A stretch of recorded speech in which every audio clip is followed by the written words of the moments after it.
육체적 죽음의 큰 타이틀 안에 죽음 후의 중간 상태로서 영혼의 중간 상태를 살펴보겠습니다. 자, 죽음 후의 중간 상태는 육체의 중간 상태가 있었죠. 그건 지난 시간에 우리가 살펴보았고 오늘은 영혼의 중간 상태. 자, 그러면 영혼은 둘로 나눠지죠. 뭐 세 개가 아니에요. 딱 우리 교육주는 둘로 나. 영혼은 신자의 영혼이 있고 무슨 자의 영혼이 있어요? 불신자의 영혼이 있어요. 근데 이제 노만 카톨릭은 반반의 반틈 정도의 그 중간에 낀 영혼이 있는 것처럼 이야기해요. 그런 걸 이따 이야기하겠어요. 그거는. 자, 첫째 먼저 의인, 예수를 믿고 죽은 영혼들은 지금 우리 이전에 있는 믿음의 선배들 돌아가신 분들은 그러면 어떻게 되느냐 그 영혼은. 즉시 육체는 어디로 갔어요? 땅에 갔잖아요. 땅에 갔는데 영혼은 어디로 가느냐? 즉시 천국으로 간다. 즉시. 자, 이제 요걸 잘 기억해 두셔야 돼요. 자, 기억 한번 봅시다. 성경은 성도의 영혼이 육신과 분리된 후 즉시 그리스도가 거하는 하늘의 영원한 집으로 간다고 교훈한다. 자, 고린도후서 5장 1절 읽어봅시다. 만일 땅에 있는 우리의 장막집이 땅에 있는 우리 장막집이 뭐예요? 육신이에요. 육신이 무너지면 하늘에서 지으신 집 곧 손으로 지은 것이 아닌 하늘에 있는 영원한 집이 우리에게 있는 줄. 우리의 주님의 영원한 뭐가 있다?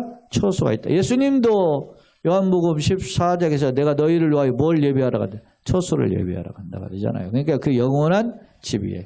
자, 바울이 고백한 고린도후서 5장 8절에 우리가 담대하여 원하는 바는 차라리 몸을 떠나 어떻게? 주와 함께. 몸을 떠나는 순간 누가 함께 있는 거예요? 주님과. 어떤 사람들이? 의인이 영혼이 그렇게 된다는 겁니다. 불신자도 거기에 가는 게 아니에요. 예수님을 믿은 의인만 가는 것이 영광의 나라예요. 두 번째, 천국을 낙원, 아브라함 품, 셋째 하늘로 표현한다. 이거는 우리 개혁주의적인 견해예요. 아시겠어요? 그러니까 낙원이라는 표현이나 천국이라는 표현 같은 거죠. 아브라함 품도 천국 같은 표현이고 셋째 하늘을 혼이 뭐라고 그러죠? 삼층천이다 그러죠. 이것도 다 천국을 가리키는 표현이에요. 자, 누가복음 23장에 예수님이 하신 말씀 봅시다. 예수께서 이르시되 내가 진실로 네게 이르노니 오늘 네가 나와 함께 낙원에 있어. 언제? 오늘이죠. 오늘. 예수님과 함께. 누구에게 한 말이에요 이게?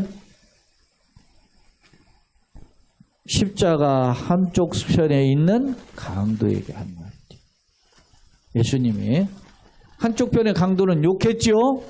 그러면서 네가 하나님 아들이면 너와 우리를 구원해내라 이렇게 이야기했죠. 근데 반대편에 있는 강도는 어떻게 해요? 우리는 당연히 죽을 죄를 지어서 죽지만 이분은 그런 분이 아니지 않나. 그렇게 하고 예수님을 향하여 주여 오늘 넌 주의 나라에 이른 나를 기억하소서 그랬더니 예수님 뭐라고 해요? 오늘 네가 나와 함께 낙원에 있으리. 그러니까 낙원은 어떻게 해요? 바로 들어가는 곳이죠. 어디 가서 해외여행으로 일주일 있다 가는 곳이 아니에요. 바로 가는 곳이 어디다? 낙원. 그러니까 영혼의 중간 상태가 죽으면 어디 간다? 낙원으로 바로 간다. 누구의 영혼이? 의인의 영혼이. 의인의 영혼이 그랬어요. 자, 누가복음 16장 22절. 이에 거지가 죽어 천사들에게 받들려 아브라함 품에 들어가고 부자도 죽어 장사. 그렇죠? 누가복음 16장 부자와 나사로 이야기죠. 나사로가 죽어가지고 어디 품에 안겼어요? 아브라함의 품에. 그러니까 어디 중간 상태에 머무른 게 아니고 아브라함이 지금 어디에 있어요 지금? 천국에 있는 거죠. 그러니까 이 아브라함 품은 천국을 가리킨다. 고린도후서 12장 2절 4절 봅시다. 내가 그리스도 안에서 있는 한 사람 아노니 자기 이야기예요. 이게 바울 이야기인데 그는 14년 전에 셋째 하늘에 끌려갔다. 셋째 하늘은 흔히 천국을 가리켜요. 그가 몸 안에 있었는지 몸 밖에 있었는지 나는 모르거니와 하나님은 아시느냐. 그가 어디로 끌려가서? 낙원에 끌려가서. 자, 셋째 안을 낙원 갔죠. 말로 표현할 수 없는 말을 들었으니 사람이 가히 이르지 못하고. 그러니까 인간의 언어로 표현하기 어려운 곳이 어디다? 천국이다. 그런 것입니다. 그러니까 이게 전부 다 어디를 가리킨다? 천국을 가리킨다. 그러니까 성도 영혼은 죽어서 바로 천국에 간다는 겁니다. 세 번째, 성도의 영혼은 천국에 들어가 뭘 그치고? 고난을 그치고 안식을 취한다. 그래서 성도의 궁극적인 게 뭐죠? 소망이 안식이죠. 안식. 천국 이끌 뭐라 그랬어요? 안식이에요. 안식. 천국 이끌 구원. 예? 같은 말이에요. 천국 이끌 뭐요? 영생. 천국 이끌 생명. 다 같은 말이에요. 천국 이끌 부활. 다 같은 표현이에요. 안식이죠. 영원한 안식이죠. 결국 안식을 취한다. 자, 계시록 14장 13절에 복이 있다라는 표현입니다. 요한계시록 7가지의 복이 있는 복이라는 표현이 나오는데 그 중에 하나예요. 자, 13절 시작. 또 내가 주르니 하늘에서 음성이 나서 이르되 기록하라. 지금 이후로 주 안에서, 주는 누구예요? 예수님 믿고 죽는 자들은 복이 있다. 왜 복이 있어요? 천국에 들어가니까 안식을 누리게 되니까 하심의 성령이 이르시되 그 화답을 한 겁니다. 그러다가 그들이 수고를 그치고 쉬리니 이는 그들이 행한 일이 따름이라 하시더라. 그러니까 결국 참된 안식을 누립니다. 그런 겁니다. 자, 거기 한 편을 천천히 읽어봅시다. 한편 여호와의 증인과 안식교는 천국을 단순한 수면 상태로만 주장한다. 이걸 가리켜서 신학적으로 영혼 수면설이다. 누가 주장한다고? 여호와 증인이 그런 주장. 영혼이 잠깐 잠자고 있는 기간이야. 예? 그리고 진정한 부활을 언제 한다는 거예요? 예수님 재림할 때 부활한다고 생각하는 거예요. 왜냐, 잠자던 자들이 다 일어난다 그렇게 하니까 이 여호와 증인들은 그때까지는, 예수님 재림할 때까지는 예수 믿다가 죽은 사람들이 있을 거 있잖아요. 그 사람들이 뭐 한다? 영혼이 잠자고 있다. 이렇게 주장하는 게 뭐라고? 영혼 수면설인데 대표적인 게 여호와 증인, 안식교 이런 데서 이야기한다는 겁니다. 그러나 이거는 잘못된 견해이다. 자, 안식은 뭐라고? 잠잔 수면을 하는 정도가 아니라 주님과 함께 고통 없이 행복한 상태로 사는. 자, 아브라함이 지금 했는데 어디 갔어요? 지금 천국에 있는데 뭐라고 그래요? 잠자고 있으면 어떻게 대화를 하냐고. 그죠? 수면하지 않고 참된 안식을 누리고 있다는 것입니다. 그 다음 보겠습니다. 악인은 그럼 어떻게 하냐? 아까 두 부류의 영혼이 있다 그랬죠? 의인의 영혼과 악인의 영혼. 그럼 악인은 어떻게 하냐? 영혼은 죽은 즉시 어디로 가요? 지옥에 떨어지는 거죠. 지옥에 간다. 성경은 악인의 영혼이 육신과 분리된 즉시 어디로 간다? 지옥에. 앞서 누가복음 16장 부자와 나사로 이야기 중에 부자 이야기를 해보는 겁니다. 부자도 죽어 장사되면 그거 어디? 음부를 흔히 우리는 니은에도 적어놨는데 스올 뭐 이런 것이 되는데, 음부는 깊은 구덩이를 가리켜요. 음부에서 고통 중에 눈을 들어 멀리 아브라함과 그의 품에 있는 나사로를 보고, 그러니까 잠잘 것 같으면은 말이 고통도 없는 거라는 거 아니에요. 영혼 수면설 따지면 의인이나 악인이나 잠자고 있으면 고통 안 당하는 거잖아 지금. 그러나 악인은 뭐요? 죽는 즉시 어디로 가요? 지옥에 떨어져. 자, 성경은 지옥을 흔히 뭐로? 음부, 히브리적 표현으로 스올, 헬라어 표현으로 하데스라고 표현해요. 자, 신명기 32장 읽어봅시다. 그러나 내 분노의 불이 일어나서 어디? 스올의 깊은 곳까지 불사르며 땅과 그 소산을 삼키며 산들의 터전도 불타게 하는 거라. 하나님의 진노의 불을 가리키는 강조의 표현할 때 스올의 깊음까지 불타고, 그러니까 하나님이 심판을 피할 곳이 없는 거죠. 지옥까지 표현된, 지옥에 떨어졌는 거기도 태워버리는 것이죠. 그게 하나님의 진노의 강력한 경고를 가리켜요. 자, 그러면 이제 한번 보겠습니다. 자, 악인의 영혼은 지옥에 들어가 심판받는 것까지 어떻게 해요? 고통의 형벌을 받게 된다. 그때 그 영화 이름 생각이 안 나네요. 그게 좀 정확한 그 성경 영화를 표현하고 있지 않는데, 영화 그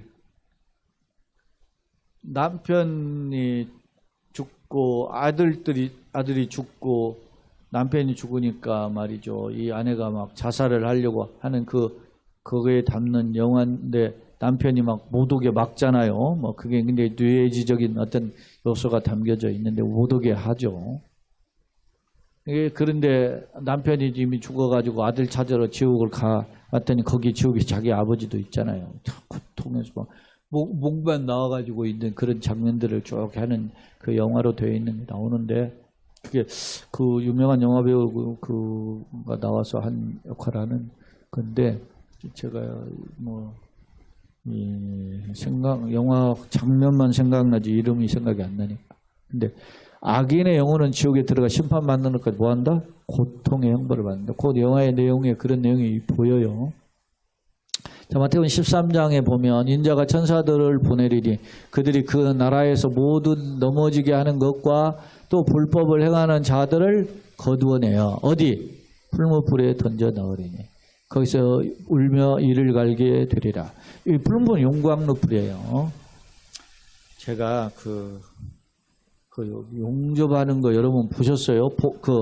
이 안면 보호대 용접면이라고 하는 그걸 쓰고 보시면, 우리는 용접하는 거 보면 불 튀고 막 눈 번쩍번쩍하고 그렇게만 보이죠. 근데 그 용접면을 쓰고 이렇게 그 불을 쳐다봤더니 새가 녹는 게 녹아가지고 풀장처럼 이렇게 보여요. 그것을 용융풀이라고 하는데 그 온도가 3,500도에서 5,000도라 하더라고. 태양 표면이 몇 도예요? 6,000도잖아요. 그러니까 3,500도에서 5,000도에 물을 막 그 전기로 지졌을 때 그게 용접봉과 그 모재라고 하는 쇳덩이가 붙으면서 거기서 쇠가 녹는, 모재가 녹는 거. 저는 이것만 녹는 줄 알았더니 이것이 부딪혀가지고 합선을 일으켜서 거기서 3,500도에 5,000도에 열을 내면서 막 거기서 녹는 거 실제 보여요. 쇠가 녹는 게.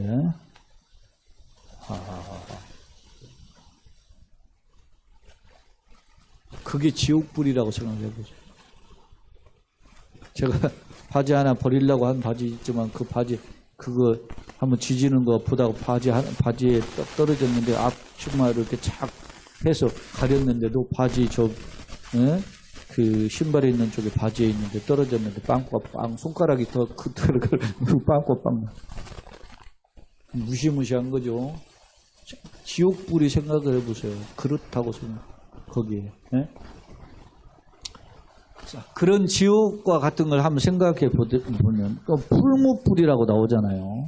그러니까 얼마나 강렬했으면 다니엘 세 친구를 거기다 집어 던질 때 왕이 느부갓네살이 7배 강력한 더 뜨겁게 하라고 던지는데 그 왕의 명령이 무서워가지고 세 사람 붙들고 던지러 갔던 놈들이 불타가지고 죽었잖아요. 그런 걸 생각해 볼 필요가 있어요. 그냥 전설 따라 함천리가 아니라는 거를 지금 보는 강조점입니다. 자, 계속 보겠습니다.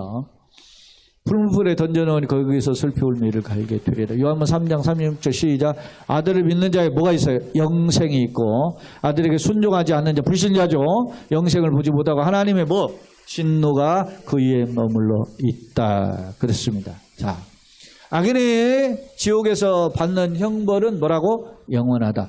악인이 지옥을 영원한 형벌, 성경은 악인이 가는 그 지옥을 가리켜서 영원한 불, 영벌, 영원한 멸망, 바깥 어두운 곳, 유황, 불못 등의 여러 표현들로 묘사돼요. 자, 마태복음 8장에 보면 그 나라의 본 잔손들은 바깥 어두운 데 쫓겨나 거기서 울며 이를 갈게 되리라. 바깥 어두운 데, 아까 말하면 음부, 수월 이런 것으로 같은 표현이에요. 자, 노아문 16장 그가 음부에서 고통 중에 이야기하죠. 그러면서 24절에 물을 찍고 내 혀를 서늘하게 하소서. 내가 이 가운데 불꽃 가운데서. 그러니까 앞서 영영한 불, 영벌, 유황불 이런 것과 맥을 같이 하고 있죠. 예, 그렇습니다. 계시록 19장 20절 오늘 본문 우리가 읽었던 말씀. 자, 이는 짐승의 표를 받고 그 우상에게 경배하던 자들을 표적으로 묘가던 자. 이 둘이 어디? 산채로 어디에? 유황불 붙는 곳에 던져진다. 유황불이라고 표현했죠. 제가 아까 이야기했죠. 여러분 그 한번 인터넷 검색해 보세요. 용융불 온도 뭐 이런 거 쳐보세요. 그게 저는 그냥 단지 거기가 스파크가 일어나는 정도가 아닌 줄 아니야. 어마어마해. 3,500도에서 5,000도라도. 자, 그 다음에 이제 죽음 후의 중간 상태에 대한 천주교의 견해. 이게 이제 로만 카톨릭에 대한 견해. 이걸 우리가 성경적으로 한번 어떻게 잘못됐는지 한번 그래서 아까 이야기했죠. 우리는 영혼의 중간 상태는 두 개. 개혁주의는 무슨 의인의 중간 상태는 영혼은 어디로 가요? 천국으로 가고 악인은 영혼은 어디로 가요? 즉시 지옥으로 가죠. 그러니까 우리에겐 뭐만 있는 거야? 천국과 지옥밖에 없죠. 노만 카톨릭이 싹 깨어놓은 게 있다는 거예요. 이게 노만 카톨릭 인본주의라는 것이 여러 데서 드러나. 자, 보겠습니다. 자, 연옥입니다. 노마 카톨릭이 천주교, 우리가 그냥 천주교로 부르죠. 노마 카톨릭은 죽음 후의 일부는 연옥에 가서 천국에 가기까지가 아니고 가기까지 정화된다고 주장한다. 감사합니다. 오타가 또 하나 있네요. 자, 연옥은 그 무슨 말이냐? 완전히 깨끗함을 받지 못한 자가 천국에 바로 들어가지 못하고 천국에 가야 되잖아요. 근데 아직 완전히 거룩하게 되지 못한 자가 중간에 정결의 과정, 정결이라고도 할 수 있고 청결이라고도, 그런 과정을 거치는 장소를 흔히 정화의 장소라고 하는데 그것을 뭘로 본다?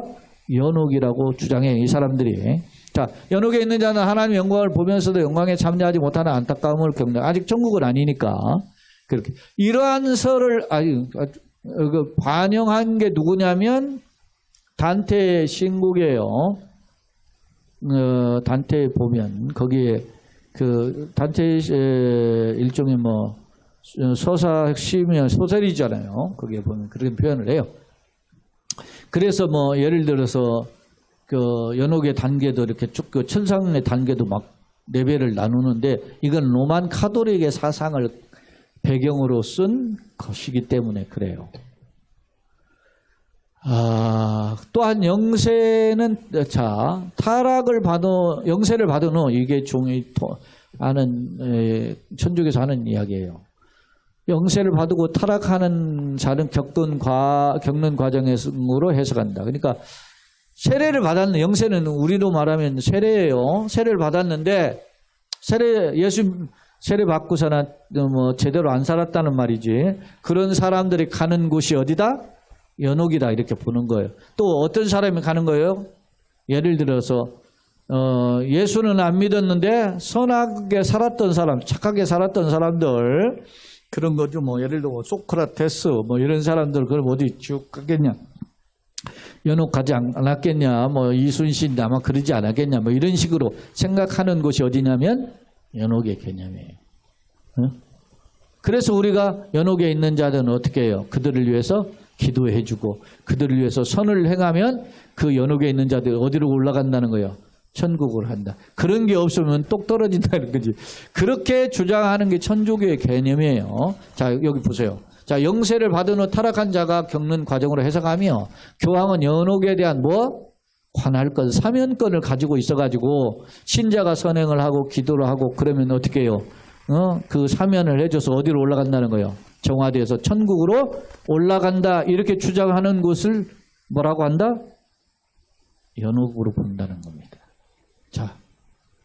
자, 기독교, 우리 개혁주의는 연옥의 교리를 반대한다. 천주교는 연옥 교리를 마카비 후서, 마카비상, 마카비 하가 있는데 마카비 후서를, 이게 외경이에요. 천주교는 성경 66권 외에 7권의 외경을, 우리는 외경이라고 하는데 자기네들은 제2정경으로 표현해요. 그래서 66권 플러스 7권에서 73권을 캐논으로 보는 거지, 그 사람들은. 근데 여기에 뭐라고 하냐? 우상 숭배를 하고 죽은 군인을 위한 기도, 마카비후서에. 이는 외경으로 정경에 해당하지 않는데, 즉 천주교, 연옥교는 성경의 진리에 위배되는데 이런 것을 언급하고 있다. 마카비하에는 성경은 천국과 지옥의 중간 상소를 언급하고 있지 않아요. 없지요. 없어요.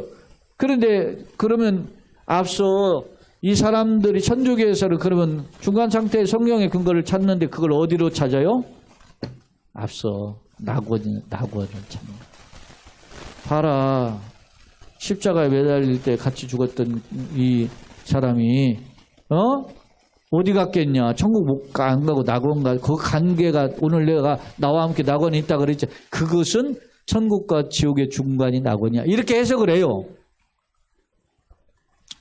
그래, 그런 표현에. 그러나 특히 그런데 여기 보세요.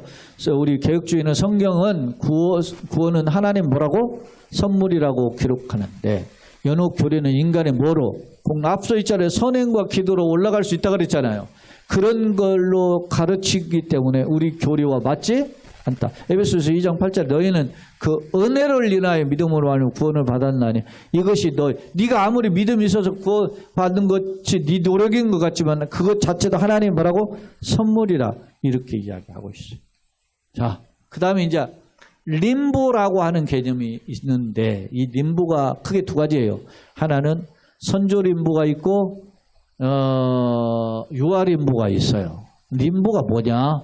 선조 림보는 라틴어로 변두리 가장자리 그런 뜻이에요. 가장자리인데 중세 시절에 지옥의 변두리로 보는 곳을 뭘로 보았다? 선조 림보, 유아 림보라고 했어요. 그래서 구약에서 예수를 님이 부활해야 영원한 영광이 이루어지잖아요. 그러니까 예수님의 그 부활할 때까지 소위 말하면 기다리고 대기하고 있는 그런 곳을 구약에서 있었던 구약의 성도들이 존재하는 곳을 뭐라고 보았다? 선조림보라고 보았다. 이게 천주교의 생각이에요. 천주교는 예수께서 십자가의 대속을 행하기 전에 천국이 열려지지 않았다. 이렇게 왜 이 주장을 하기 때문에 그런 거예요. 그래서 아브라함의 품이라든지 이 낙원 너는 나와 함께 한 강도에게 한 이 낙원 이것을 전부 다 뭘로 생각한다? 림보로 생각한다. 낙원이나 연옥이나 이렇게 그렇게 해석하니까 이런 연옥설이 생기게 되고 뭐가 생기는 거예요? 림부설이 생기는 거예요. 자, 그 다음에 선조림은 그렇고 유아림은 뭐냐? 기독교의 자손이라든지 뭐 누구의 자손이든지 간에 우리 성도의 자손이든 어린아이 때 죽은 애들이 있을 거 아닙니까? 그런 아이들은 어디로 갔느냐? 아니 얘네들은 말이지 지옥 떨어졌다고 하면 어떻게 걸리지요? 마음이 걸린 거예요.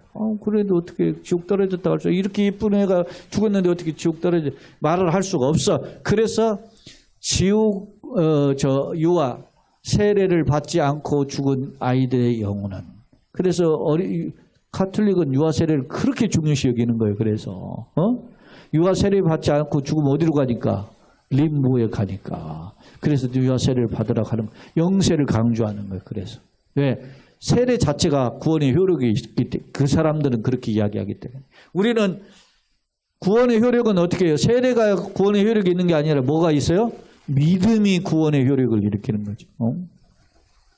그래서 그들 아이들이 가는 곳, 신자나 불신자든 어린 아이가 죽은 아이가 가는 곳을 뭐라고? 유아 림보라고 해요. 자, 천주교는 세례 받지 않는 자는 천국에 갈 수 있어요, 없어요? 없어. 그래서 세례를 강조해. 그러나 유아들이 세례를 받지 않았다고 하는 이유로 지옥에 간다는 주장을 어떻게 해요? 피하기 위해서 유아들이 잠시 그들이 머무는 곳이 있다. 지옥은 아니다. 그렇게 위로해 주는 곳을 가리켜 뭐라고? 림보라고 부른다. 유아 림보는 천국에서 저희되기는 하지만 지옥불도 아닌 그러니까 중간 상태. 그러니까 연옥이나 림보는 아까 말한 림보 자체가 변두리 가장자리라 했잖아요. 그런 그 상태로 본다. 그렇게 이야기하는 것이 소위 림보 사상입니다. 그러나 우리 개혁주의는 이런 연옥, 림보의 개념은 존재하지 않는다. 그러면 우리는 유아를 어떻게 구원을 얻는다고 생각해요? 어린이들은 부모의 신앙. 예?